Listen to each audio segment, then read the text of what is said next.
El Ministerio Mesiánico Directo al Corazón presenta su programa Regresando a tus Raíces. Coronado has sido tú,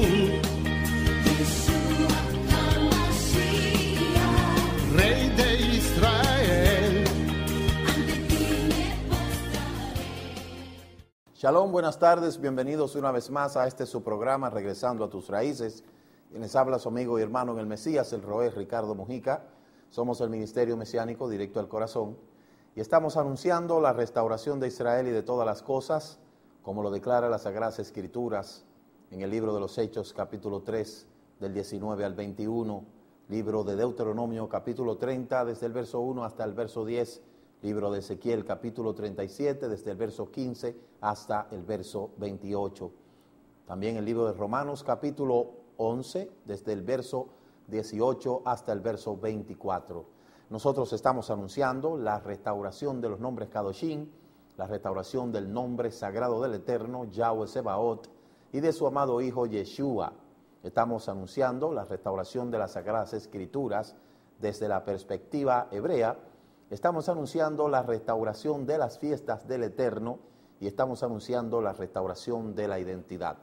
Nosotros hemos salido de Roma y su falsa teología de reemplazo, la cual sustituyó a Israel por la mal llamada Iglesia, una institución humana que no tiene ni pactos ni promesa, ya que el pueblo de Israel ha sido y será siempre el pueblo elegido del Eterno. Nosotros estamos frente a la puerta principal de la zona franca, los miércoles a partir de las 7 de la noche, los viernes a partir de las 7 de la noche, los sábados a partir de las 9 de la mañana y a las 4 de la tarde concluimos con el estudio de la Parashá, la porción semanal de la Torá y la conclusión del Shabbat. Visite nuestra red www.ministeriodirectoalcorazon.com y ahí estamos con todas las informaciones que usted necesita conocer. Hay mucha gente que me escribe de muchas partes del mundo y les agradezco sus correos. Ya el siguiente Facebook que hemos abierto ya va por unas 600 y pico de personas, casi 700 personas, y agradecemos a los hermanos que nos escriben y nos llaman también. Bendecimos a la hermana Susana Hernández, un hermano que me llamó ahorita de Puerto Rico, lo bendecimos de manera muy especial, a todos los hermanos que están ahí en sintonía. Quiero en esta tarde leer un poco del libro de Tehilín. Tengo aquí libro de Tehilín, libro de los Salmos, en esta ocasión desde una perspectiva hebrea. Quiero que todos ustedes sepan que todos los salmos son hebreos y son cantos de ascensión, de tefilot, de oración, y hay un Tehilín para cada ocasión. Por eso en este momento vamos a leer la fonética, ¿verdad?, de lo que es el Salmo 121. Este salmo se diferencia de los demás en esta serie porque no es llamado Shir Lamaalot, sino Shir Lamalot, para las alturas. Shir Lamaalot quiere decir alzaré mis ojos a los montes. Describe los medios a través de los cuales Israel puede hallar fortaleza necesaria en tiempo de dificultad y en tiempo de necesidad. Demos toda rabá al Eterno por esta palabra y recitamos la verajá. Baruch atah Yahweh Eloheinu melech haolam, asher kediktzanu bemitzvotat besitbanu vanu mikol ha'amim benatan lanu et toratot, Baruch atah Yahweh noten hatorah beshem Yeshua HaMashiach. Bendito eres tú, Yahweh, nuestro Elohim, Rey del universo, que nos has santificado con tus preceptos y nos ha dado tu Torah en el Beshem Gadol de Yeshua. Amén y amén. Dice así el Salmo 121, Tehilín 121. Shir Lamaalot, Esaená Alejarín, canto para Malot, alzaré mis ojos hacia las montañas. Meai Yabo Esri, dice el Pasú 1, ¿de dónde vendrá mi ayuda? El Pasú 2 dice, Esri Mein Yahweh, mi ayuda vendrá del Eterno. O se Shamaim Baaretz, creador del cielo y la tierra. Aliten Lamot Ragleja, no dejaré que tus pies temblaren. Al Yanum Shomereja, no se dormirá tu guardia. Pasú 3. Pasú 4. Inelo Yanum Velo Ishan, no dormitará ni se dormirá. Shomer Israel, el guardián de Israel. Pasú 5, versículo 5. Yahweh Shomreja, el Eterno te cuida. Adonai Psileja, al Yad Yemineja, el Eterno es tu protector junto a tu diestra. Pasú 6. Yoman Hashemet, lo yakeka, el día, el sol no te dañará. Bejaré balaila, ni la luna por la noche. Pasú 7. Adonai Shishmol Kamil Kolrak, el Eterno te cuidará de todo lo malo. Ishmor es Nasfeja, cuidará tu alma. Pasú 8.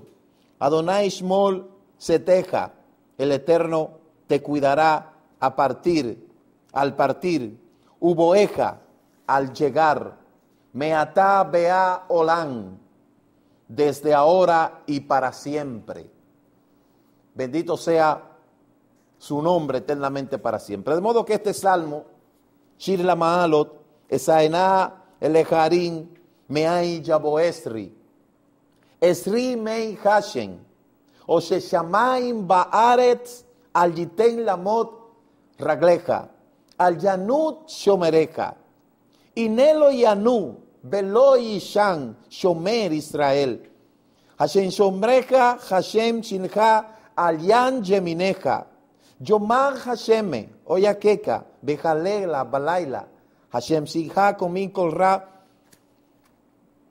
Nasfaeja, Adonai Ishmor Sheteka, Uboeja, Beanatá, Bea, Olán. Alzaré mis ojos a los montes. ¿De dónde vendrá mi ayuda?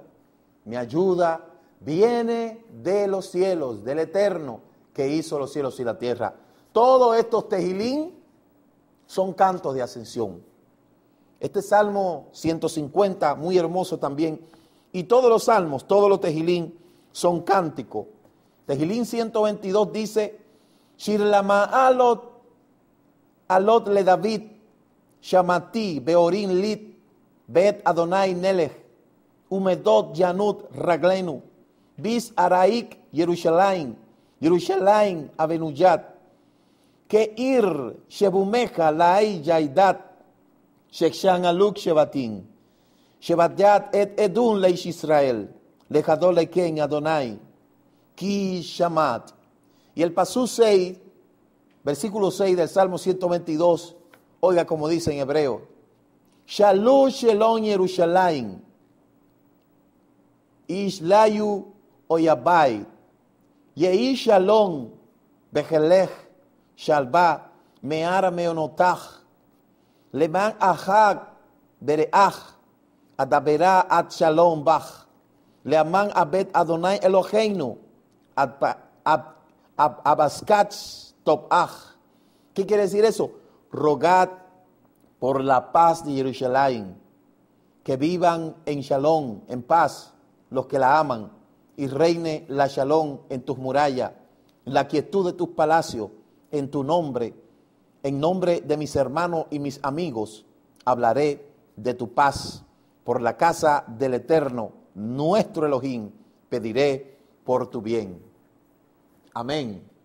Baruch atah Yahweh Eloheinu melech haolam, asher bachar banu mikol ha'amim, benatan lanu et torato tu torat emet, behaye olam natan betoheinu, Baruch atah Yahweh noten hatorah beshem Yeshua HaMashiach. Bendito eres tú, Yahweh, nuestro Elohim, Rey del universo, que nos has santificado con tus preceptos, nos has dado tu Torah, una Torah de verdad, en el Beshem Gadol de Yeshua. Amén y amén. Toda Rabá Avinu Malkeinu. Bien, amados hermanos, les agradecemos su sintonía y recuerde, si usted necesita la oración, usted puede marcar al 809-671-2593.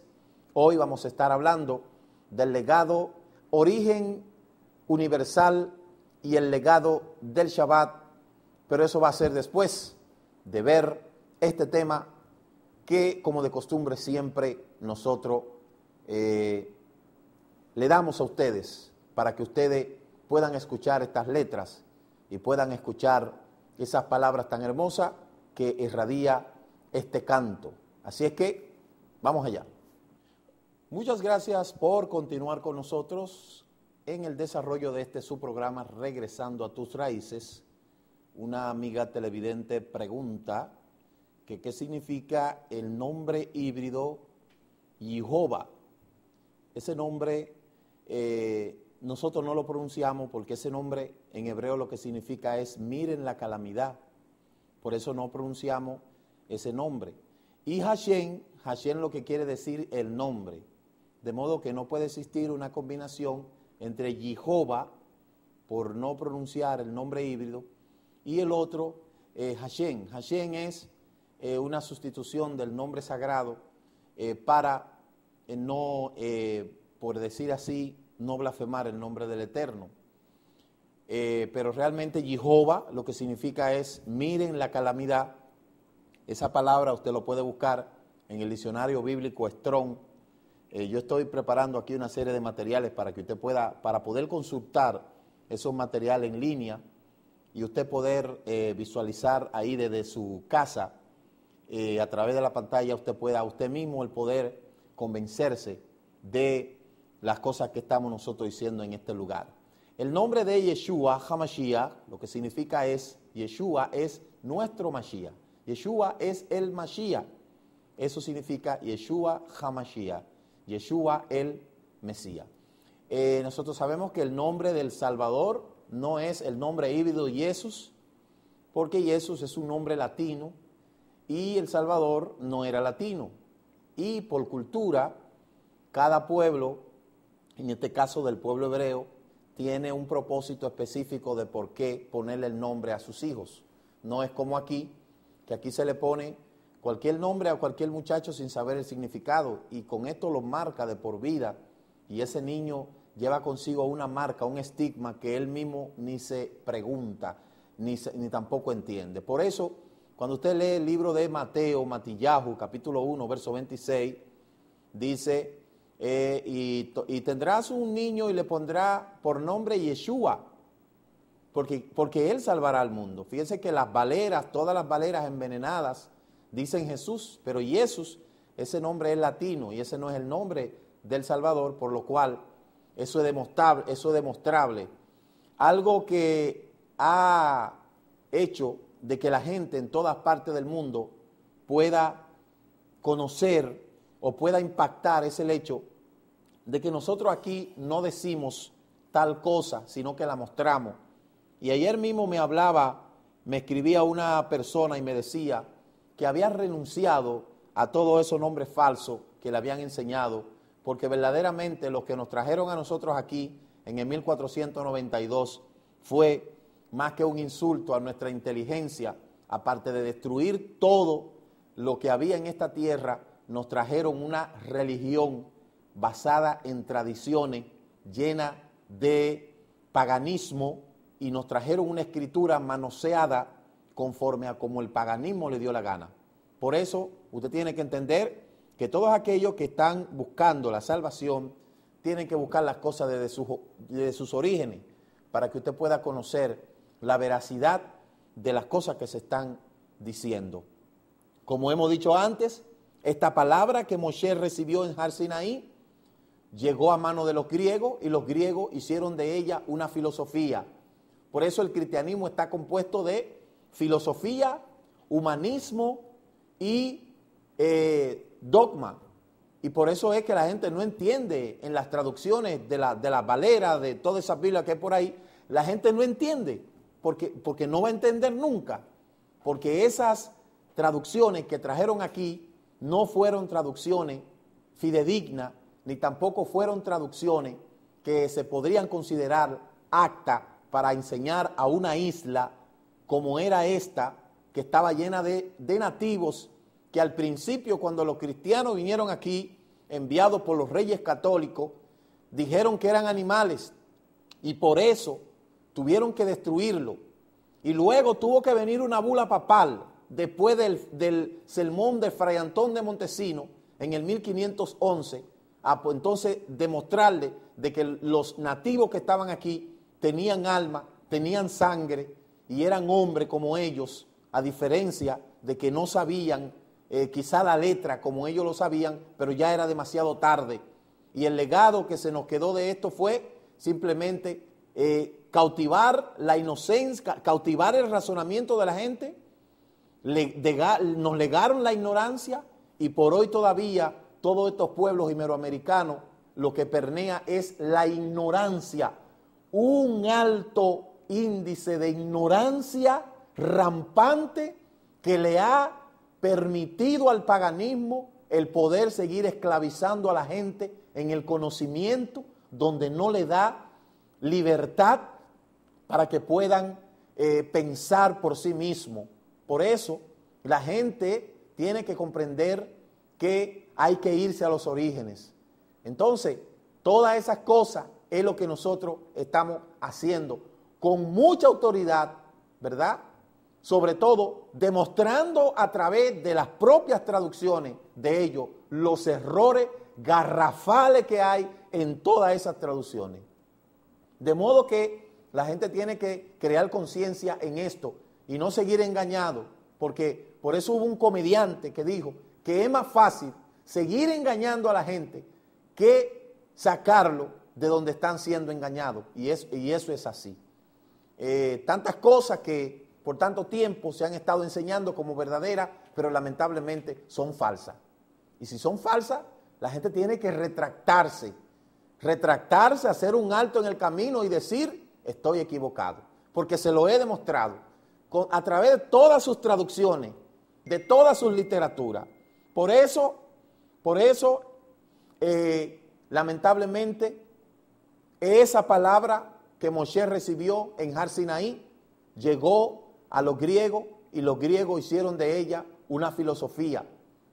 Luego los romanos se adueñaron de ella y crearon el dogmatismo. Después voló a Gutenberg y se comenzaron a imprimir las primeras Biblias en alemán. Y después viajó a Inglaterra y Estados Unidos hicieron de esta palabra que Moshe recibió en el Sinaí, en hebreo, para un pueblo con una identidad. Entonces Inglaterra y Estados Unidos lo convirtieron en una empresa y comenzaron a imprimir Biblia, como usted ve hoy en día, el desastre que hay con las traducciones, que usted ve Biblia. Y por eso yo le pregunto a la gente, cuando usted me diga que usted tiene en su mano una Biblia y me diga que esa es la palabra de Dios, como usted dice, dígame si bajó del cielo o si hubo alguien que la imprimió. De modo que salió de una imprenta, alguien la editó, alguien le puso la mano y muy posiblemente puso ahí lo que le dio la gana, y eso es lo que mucha gente está leyendo hoy. Por eso, que nadie me venga con eso, que la Biblia sale de una imprenta y una Biblia puede ser cualquier cosa. Entonces, esa Biblia que hoy tienen, que le dicen que es la palabra de Dios, búsquela rayada, búsquela con las hojas rotas, búsquela sucia, llena de polvo. ¿Cómo es posible esto? Cuando el libro de Deuteronomio dice, en el capítulo 4, verso 2, no le quitará ni le añadirá a esta palabra que yo te mando. Han sido tan atrevidos de esa palabra que el Eterno le dio a Moshe, destruirla, convertirla en una cosa de lo que no fue nunca, diciendo cosas que el Eterno nunca dijo, y por eso es que yo le digo que las religiones la hicieron los hombres. Los hombres se han encargado de embarrar esa palabra. Por eso, a la última instancia donde esa palabra ha venido a parar ha sido a Latinoamérica, y los latinoamericanos han convertido esa palabra en un negocio lucrativo, engañando a los bobos, lucrándose con esta palabra, y por eso mucha gente no quiere que yo hable estas cosas, pero yo tengo que decirlas.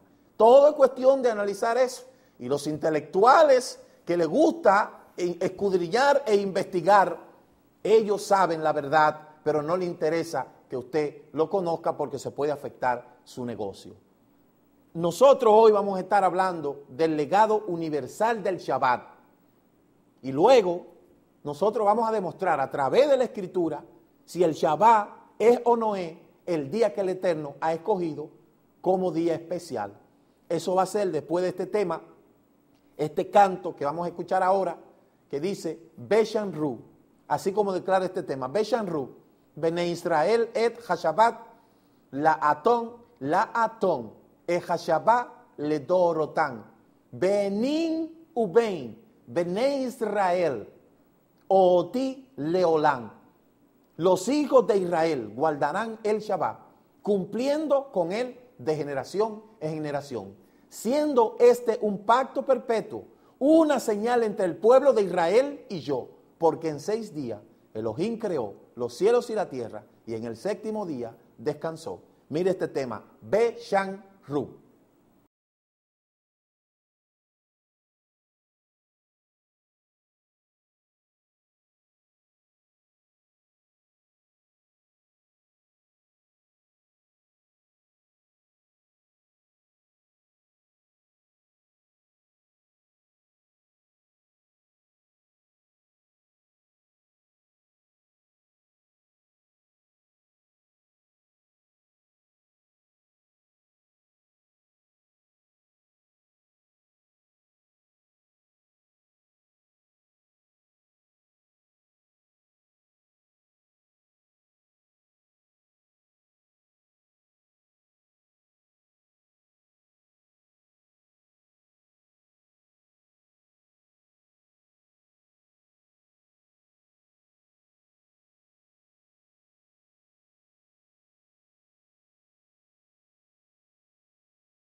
Los hijos de Israel guardarán el Shabbat, cumpliendo con él de generación en generación, siendo este un pacto perpetuo, una señal entre el pueblo de Israel y yo. Porque en 6 días Elohim creó los cielos y la tierra, y en el 7º día descansó.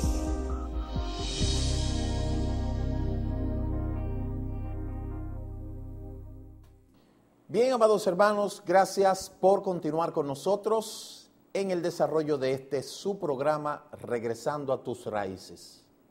Mire bien, esta escritura que yo tengo aquí es la Sefer Dabar.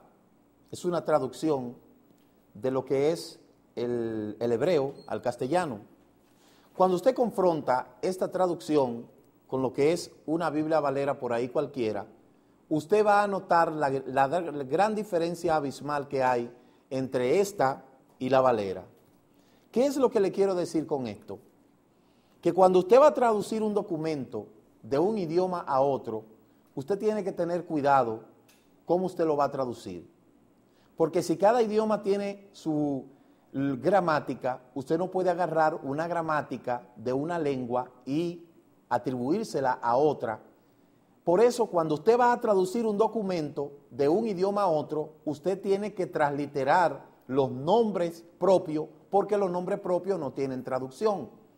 Cuando usted agarra todas esas traducciones que andan por ahí, usted va a ver que esos nombres que hay ahí en esa escritura no son nombres hebreos, sino que han sido traducidos. Y le voy a dar una información que yo sé que usted la tiene, porque este programa he visto por mucha gente y mucha gente se le ha despertado la curiosidad de investigar. Simplemente usted busque en Google errores de la traducción Valera, sencillamente, y ahí usted va a contestar su propia pregunta. Si usted quiere saber si la Reina Valera tiene traducción o no, tiene error o no, simplemente coloque en Google errores de la Biblia Valera, o simplemente ponga errores de traducción de la Biblia Valera, sencillamente.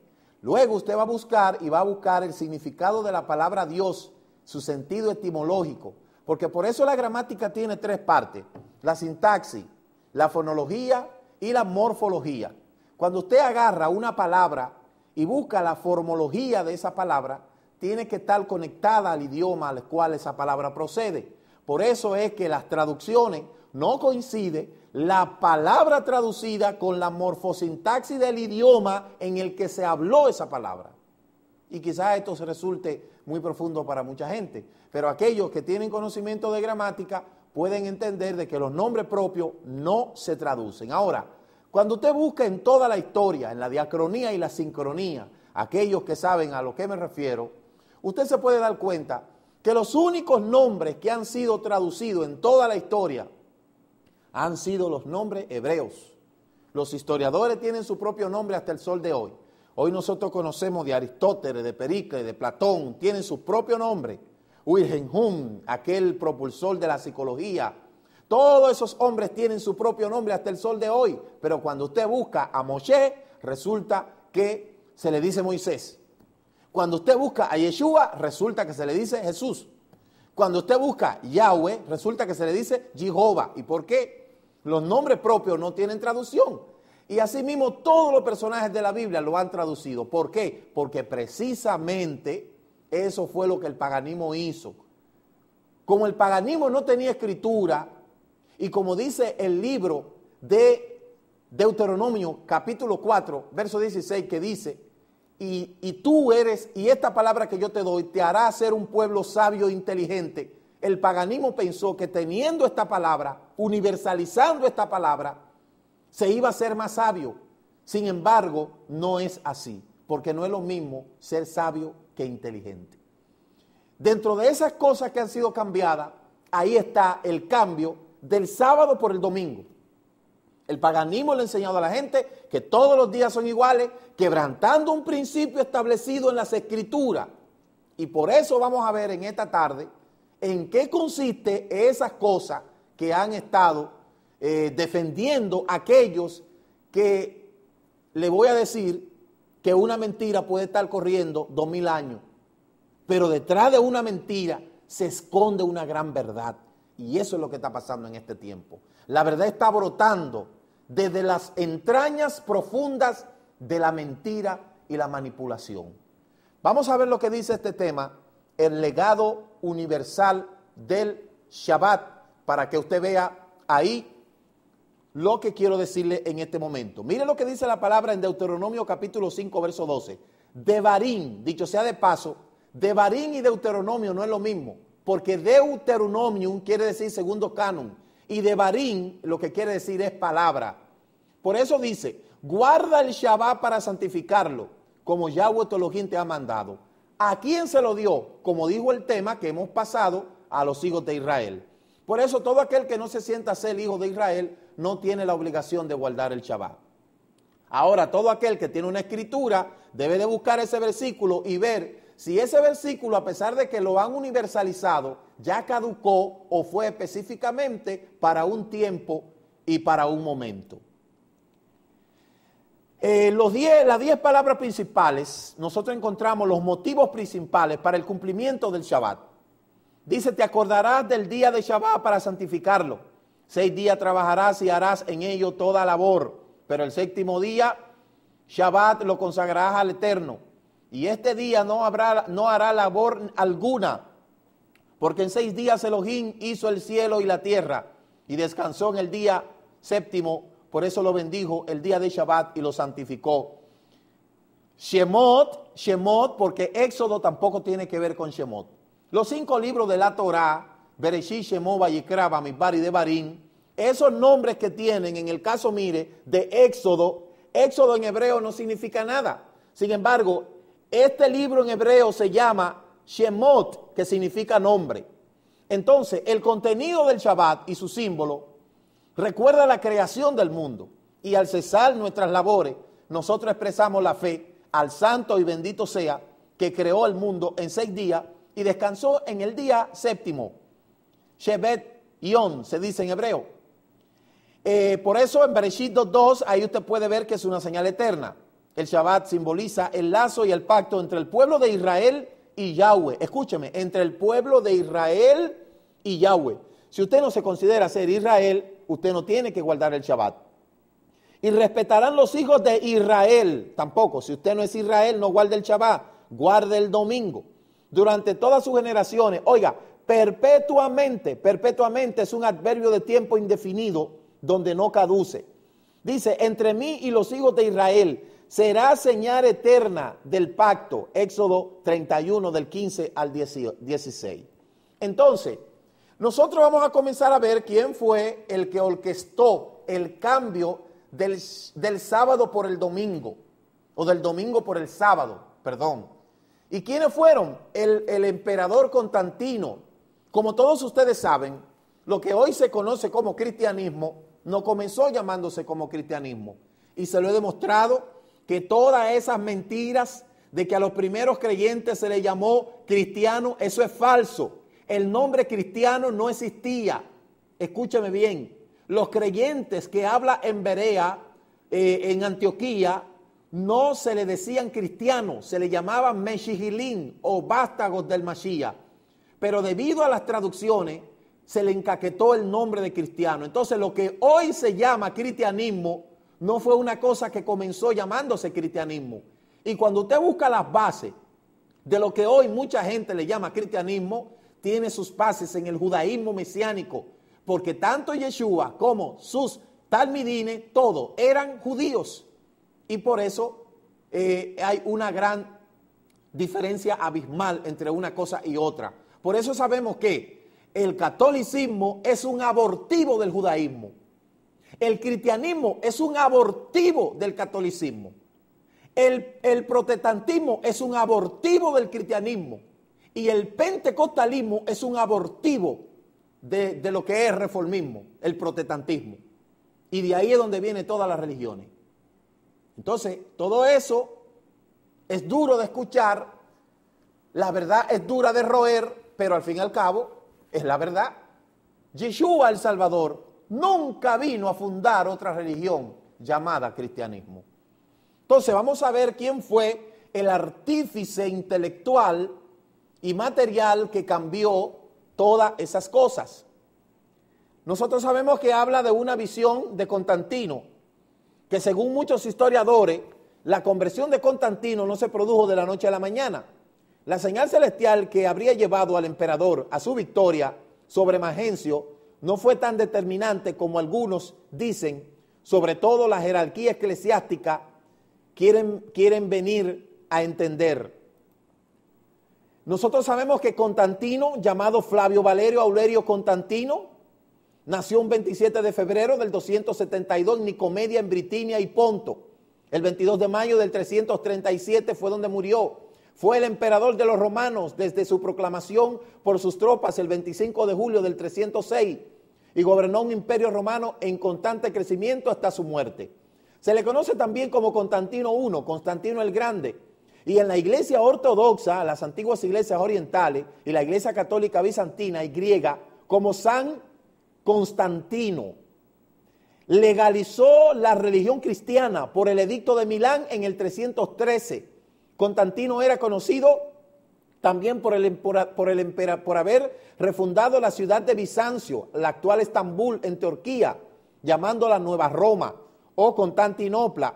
Constantinopolis, la ciudad de Constantino, convocó el primer concilio de Nicea en el 325, que otorgó la legitimidad al cristianismo en el Imperio Romano por primera vez.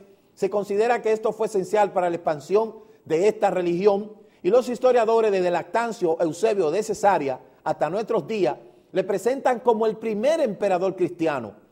Si bien fue bautizado cuando ya se encontraba en su lecho de muerte, tras un largo catecumenado, solo la iglesia ortodoxa lo venera como un santo. Nosotros vemos ahí una reseña histórica de lo que fue este Constantino. El primer concilio de Nicea, ese fue el primer concilio ecuménico que se celebró en el 325 en Nicea, actualmente en Izni, la ciudad del Asia Menor, en el territorio de la actual Turquía y de la que recibe el nombre porque es conocido como el concilio de Nicea y fue convocado por el emperador Constantino el Grande por consejo de obispo de San Ioso de Córdoba. ¿Cuál fue la convocatoria? En aquel momento la cuestión principal se dividía a los cristianos y la denominada controversia arriana, una variante del catolicismo que fue le dio mucha agua a beber al imperio católico, el debate sobre la naturaleza divina del Salvador, un sector cristiano liderado por el obispo de Alejandría, Alejandro, y su discípulo sucesor, Atanasio, defendía que el Salvador tenía una doble naturaleza humana y divina y que por lo tanto era Dios. En cambio, otro sector liderado por el presbítero Arrio y por otro obispo, Eusebio de Nicomedia, afirmaba que el Mesías había sido la primera creación de Dios antes del inicio de los tiempos, pero habiendo sido creado no era Dios mismo. Mire, por eso es que esta controversia de que si Yeshua es Elohim no viene desde ahora, pero eso tiene sus bases de la duda dentro del catolicismo, y esto fue un punto de controversia en los primeros inicios del cristianismo antes de llamarse como tal. Entonces, este fue el primer concilio general de la historia, ¿verdad? Lo que se conoció como la iglesia después del siglo I, entonces ahí en adelante comenzó a llamársele como tal. ¿En qué consistía el concilio de Nicea? Constantino, aunque simpatizaba por aquellos creyentes, no se bautizó hasta que se hallaba en su lecho de muerte. Sin embargo, aparentemente ya se había convertido al cristianismo tras su victoria militar sobre Magencio en el 312, ya que había invocado al Dios de los cristianos, según ellos, antes de la batalla, y por ello interpretó su victoria como indicio de la superioridad de ese Dios, aunque se guardó por compartir esta interpretación con sus tropas. Es decir, que esto fue un mito. Cabe destacar que si yo fuera a usted a hablar de toda esa estratagema del Imperio Romano, usted puede entender, aquellos que hacen historia, que el Imperio Romano es uno de los imperios que más se ha sostenido sobre la faz de la tierra, porque yo creo que ahora, como quiera, Roma sigue gobernando. Roma, Constantino sigue gobernando. Pero este cuento es más largo, pero no puedo agotar todo el tiempo. Yo tendría que tomar un programa solamente para hablarle de origen, desarrollo, evolución, destrucción, división del Imperio Romano. Constantino utilizó el apogeo de esa nueva fe que se fundó en Jerusalén y perseguir a esos descendientes de ese vástago, de ese que murió en el estaca de la ejecución, para luego entonces tomar eso y levantar el imperio políticamente y unificarlo. Por eso necesitaba hacer un concilio. Y cuando usted quiera saber algo, investigue en la historia quiénes eran los arrianos, para que usted sepa, porque tampoco la Iglesia Católica nació de la noche a la mañana. La Iglesia Católica no se llamaba Iglesia Católica. Ese nombre no existía. Entonces, aunque usted busca dentro de la origen de la Iglesia Católica fundada por Cristo, bueno, fundada por Cristo, pero no por Yeshua, es que es muy larga la historia y es muy largo el cuento que nos han metido. Y lo bueno de esto es que todo eso está ahí a la luz del día para que la gente que quiere saberlo, lo investigue. Entonces, ¿cuáles fueron las leyes de Constantino? Mire, Constantino mejoró algunas facetas de sus predecesores, aunque también son un reflejo de una época más violenta. Algunos ejemplos de estas leyes son, por primera vez, las niñas no podían ser secuestradas. Muy bueno por eso. Se ordenó la pena de muerte para todos aquellos que abusaran de la recaudación de impuestos, recaudando más de lo autorizado. Muy bien eso. No se permitía mantener a los prisioneros en completa oscuridad, sino que era obligatorio que pudieran ver la luz del día. Muy bien. Un hombre condenado se le podía llevar a morir a la arena, pero no podía ser marcado en la cara, sino que debía hacerlo en los pies. Perfecto. Los padres que permitiesen que sus hijas fueran seducidas serían quemados e introduciéndole plomo fundido por la garganta. Mire las leyes que él pudo dictaminar. Los juegos de los gladiadores fueron eliminados en 325, aunque estaba prohibido, tuvo poco efecto. El propietario de un esclavo tenía sus derechos limitados, aunque no podía golpear a este o matarle. Perfecto. Ahora, mire dónde viene lo malo. La crucifixión fue abolida por razones de piedad, aunque el castigo fue sustituido por la horca para mostrar que existía la ley romana y la justicia. Segunda cosa, la Pascua podía ser celebrada públicamente. El domingo, escuche, el domingo fue declarado el día de reposo. Por eso todos esos constantimplanos que andan por ahí haciendo los cultos los domingos, a él le rinden culto. Mírenlo ahí, el domingo fue declarado el día de reposo. El 7 de marzo del 321 Sustituyeron así el sábado por el domingo, en el cual los mercados permanecían cerrados, así como las oficinas públicas, excepto para el propósito de la liberación de esclavos. No había restricciones para el trabajo de las granjas. Entonces, ese sábado por el domingo fue Constantino que lo cambió un 7 de marzo del 321. ¿Cómo usted me viene a decir a mí que yo tengo que guardar el sábado, el domingo, cuando la misma historia me dice que el que cambió el guardar el Shabbat fue Constantino el 7 de marzo del 321? Usted puede decir lo que usted quiera, pero si usted quiere, borre todo esto de la historia, que eso está ahí. Entonces a mí nadie me puede obligar a yo guardar el domingo, porque eso lo creó un hombre. Dicho sea de paso, si Yeshua tenía que durar 3 días y 3 noches en el vientre de la tierra, no pudo haber muerto un viernes y resucitar un domingo. ¿No va a durar 1 día y medio en la tierra? ¿Qué disparate y qué barrabasada y qué porquería es esa? Dígame a ver. ¿Qué porquería, qué insulto a la inteligencia es eso? Usted tiene que estar loco para usted creer eso. Entonces, el primer concilio se le llamó el primer concilio cristiano porque de ahí es donde nace el concilio. Los concilios nacen de ahí. ¿Y cuál fue el propósito de los concilios? Organizarse todos bajo un mismo esquema y de ahí crear los dogmas, lo que predominan hoy en todas las denominaciones que se hacen llamar cristianos. Entonces, miren más lo que hizo. Quiero leérselo para que usted lo vea. Este es el primer concilio que registra la historia, de donde proviene quizá la mayor aseveración de la fe que se haya presentado en la iglesia. También resolvió romper los lazos de la relación con los judíos. Entre otras cosas, la Pascua, la Semana Santa, deja de ser observada una fecha fija, separada del calendario judío. Constantino se dirigió a los obispos. Nosotros no deseamos tener nada en común con este pueblo tan aborrecible, el pueblo hebreo.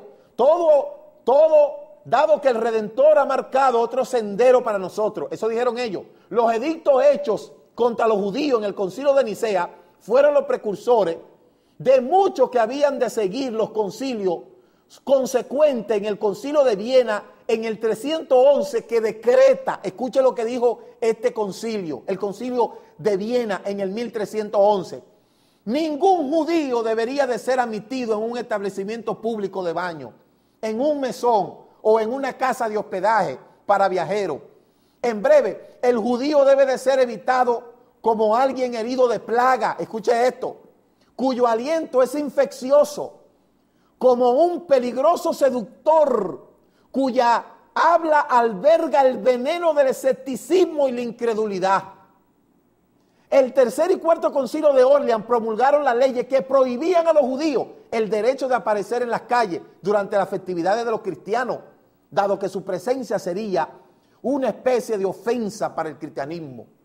Por eso es que después usted escuchó precisamente en el mes de marzo el concilio de las asambleas cristianas, de la Asamblea de Dios, editó una bula conciliar donde estaba prohibiéndole a todas sus iglesias que no tuvieran nada que ver con lo que son el ministerio de la restauración.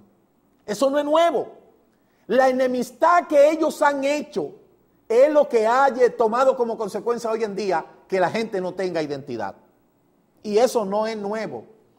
Entonces, tratando de desaparecer todo lo que tenía que ver con los judíos, la celebración del Shabbat y la fiesta bíblica, el Imperio Romano inventaron el término domingo de Pascua, el domingo de resurrección, y tomaron la decisión, escuche, que obligaría a los cristianos a celebrar la resurrección en domingo que sigue a la primera luna llena después del equinoccio vernal, el 21 de marzo, y no en la fecha bíblica hebrea, el 14 de Nisan, para que el domingo de Pascua nunca coincidiese con la Pascua judía. El calendario romano sustituyó el calendario bíblico. Y por eso mucha gente dice que no hay que celebrar esta fiesta. Y yo pregunto, ¿por qué hay que celebrar otra fiesta que no aparece en la Escritura? Entonces, Para muestra, un botón. Le he dado datos históricos que usted lo puede buscar. Busque en Google origen de la celebración del domingo. Busque cómo se cambió el sábado por el domingo.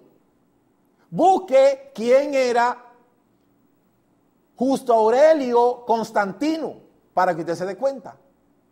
Entonces, queda demostrado hasta aquí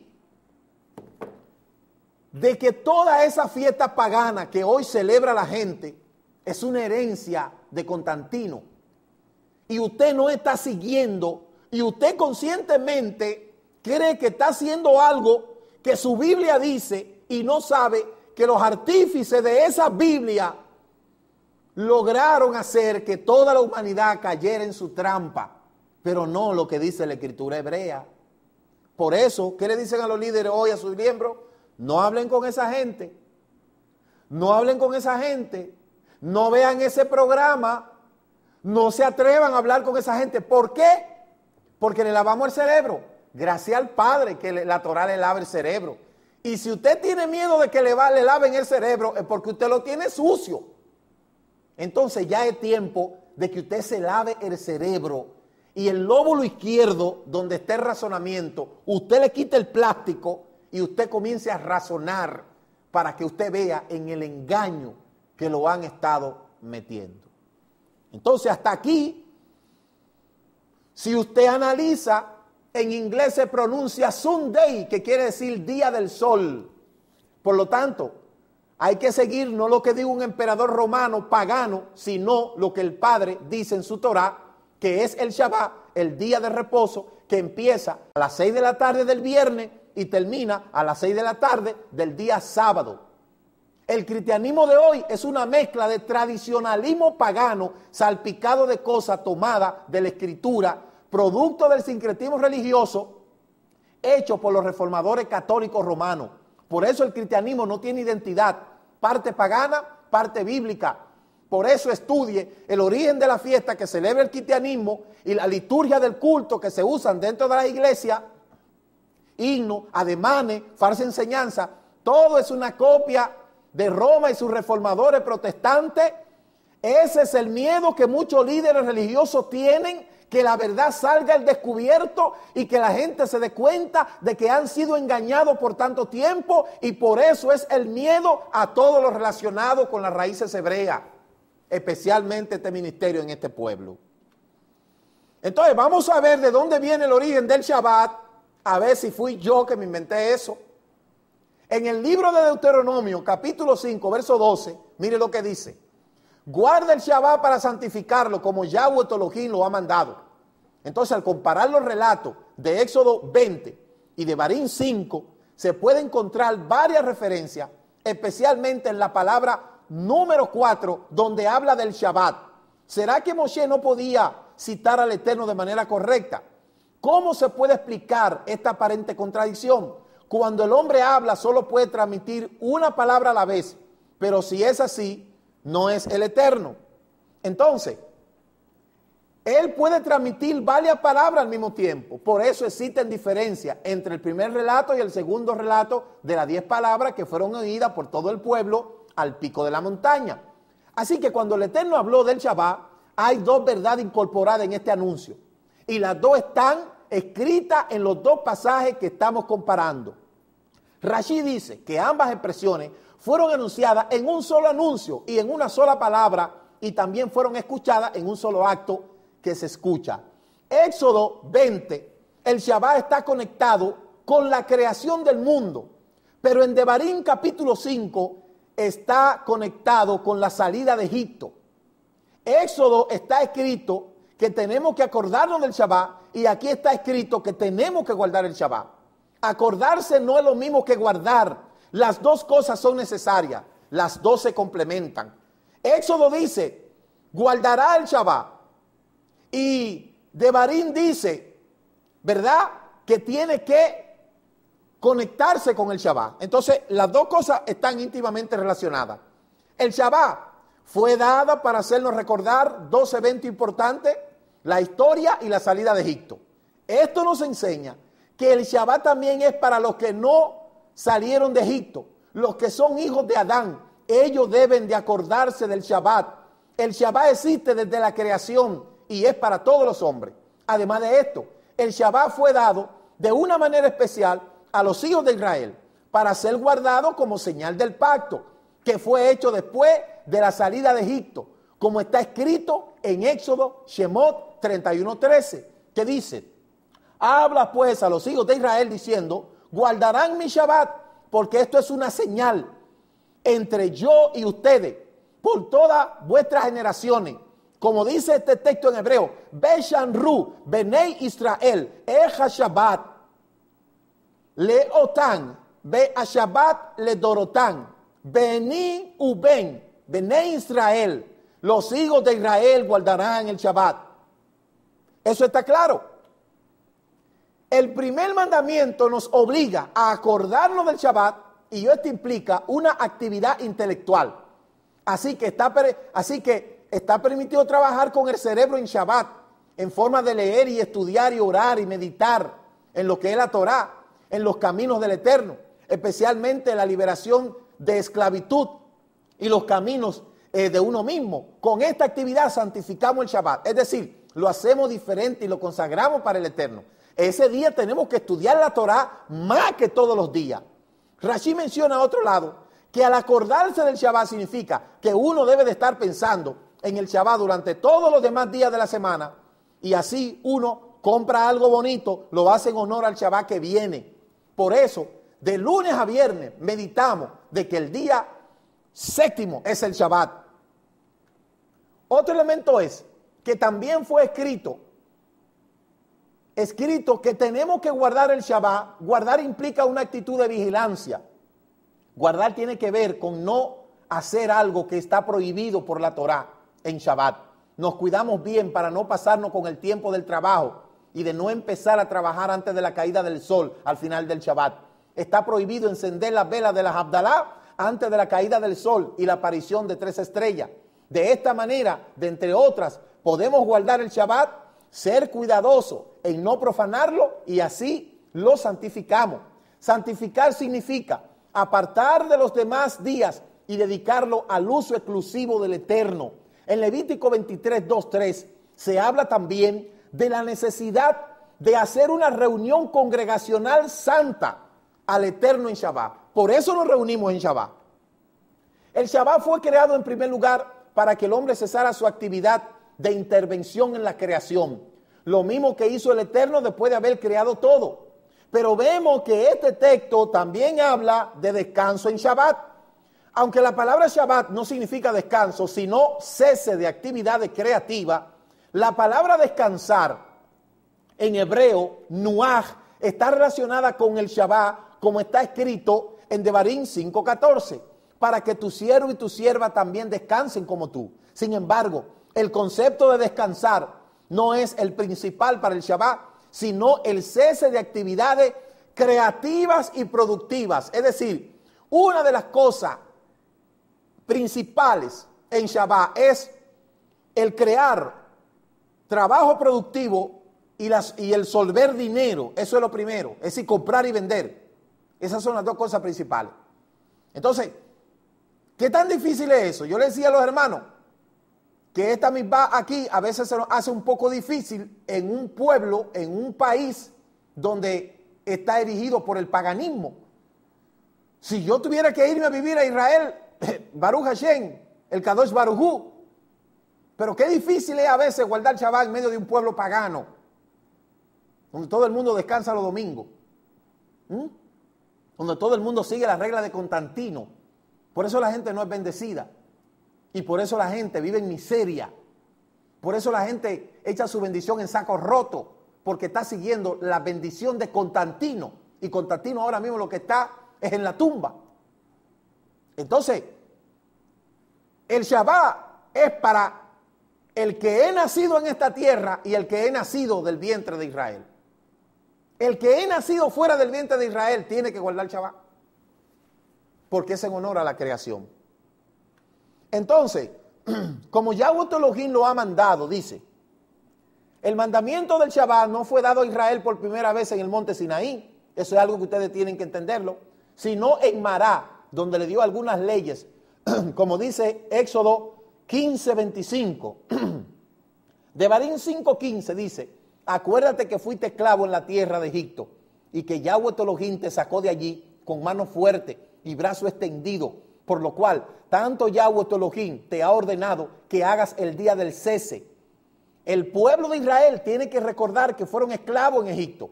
Por haber sido liberados de allí, Yahweh ahora nos ordena guardar el Shabbat. De eso se refiere la palabra guardar. Esto nos enseña que si no guardamos el Shabbat en Egipto, ahora somos libres para guardar los mandamientos del Eterno, no por esclavitud o amenazas, sino por gratitud y amor.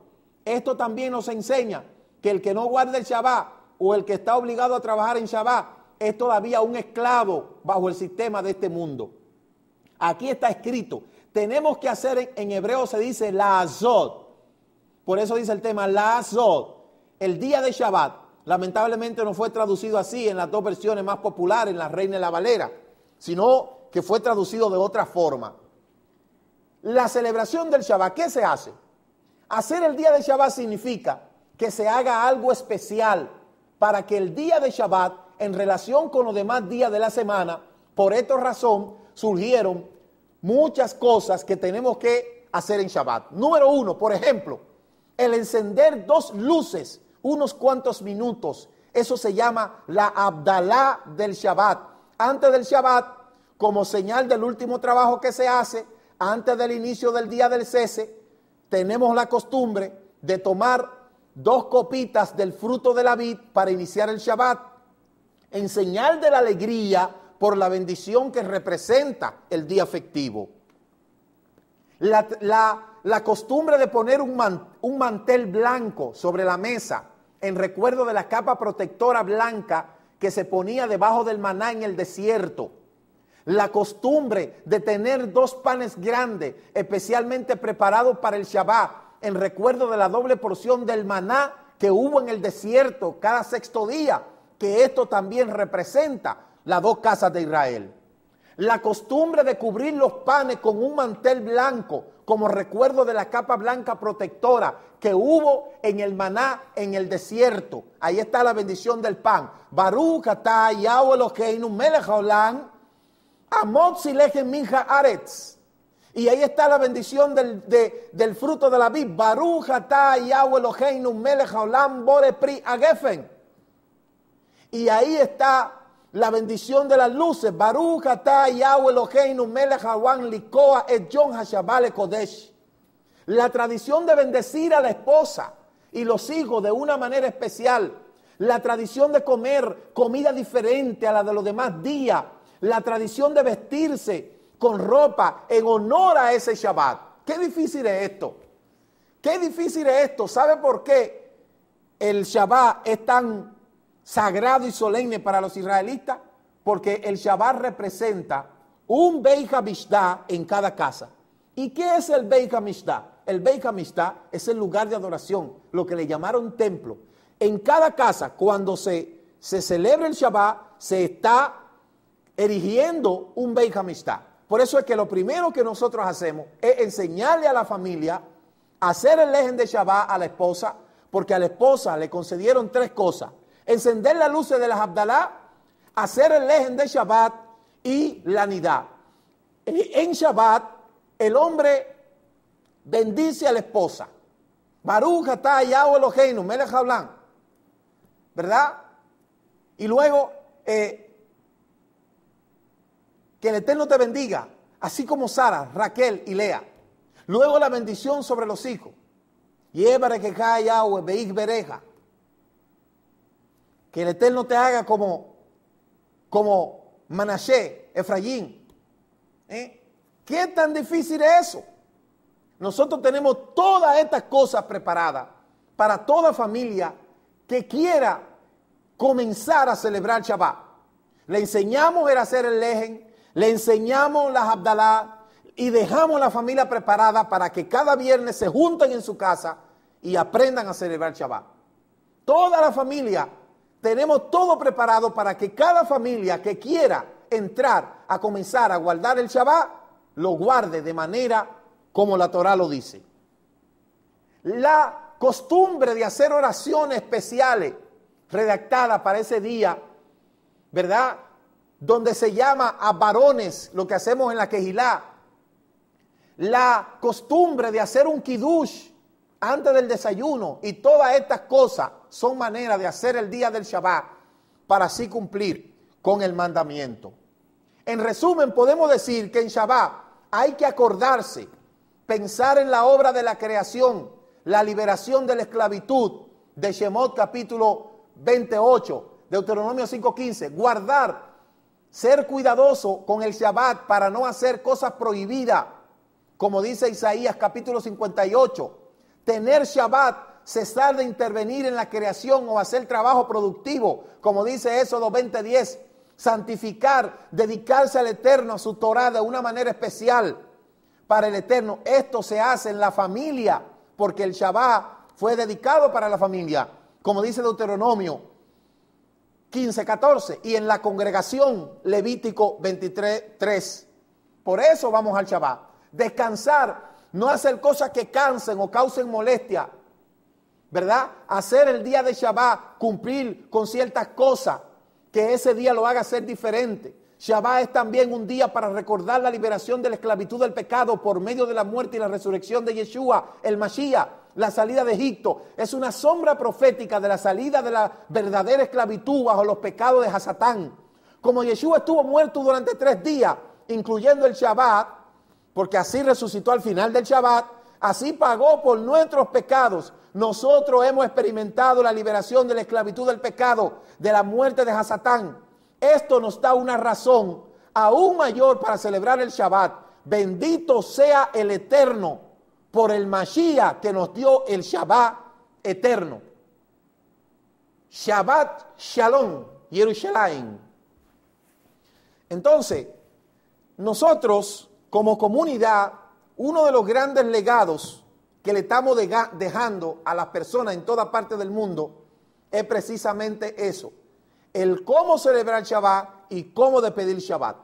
Si usted quiere ese ceder para usted celebrar Shabbat junto a su familia, escríbanos a ricardomoj7@yahoo.com y adjunto le enviaremos el ceder para que usted reciba Shabbat y para que usted despida Shabbat.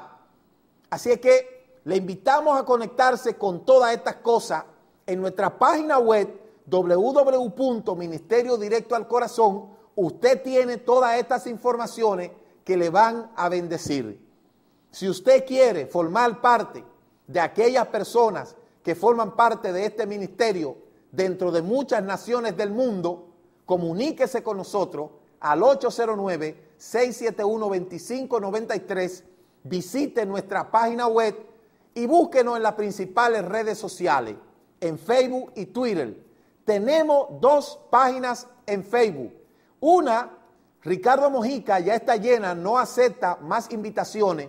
Y hay otra con el mismo nombre que está llenándose rápidamente.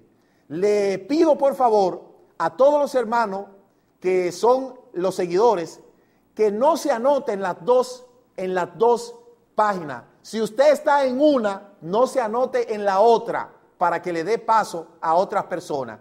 Y si usted se anotó por error en las 2, dése de baja de una y solamente quédese en una, porque yo posteo en la página principal del Facebook para que le llegue a la segunda página. Así es que están los blogs también, está el blog de la Kehilá, el blog del Ministerio de Danza, tenemos también los mensajes en iBox y en YouTube. Baruch atah, Yahweh Eloheinu, Hamemorah Leolam Baed. Bendito sea tu nombre, eternamente y para siempre, en el Beshen Gadol de Yeshua HaMashiach. Amén, amén. Que el Eterno le bendiga, que el Eterno le guarde, y hasta una próxima ocasión de este su programa, Regresando a tus Raíces. Hasta la próxima.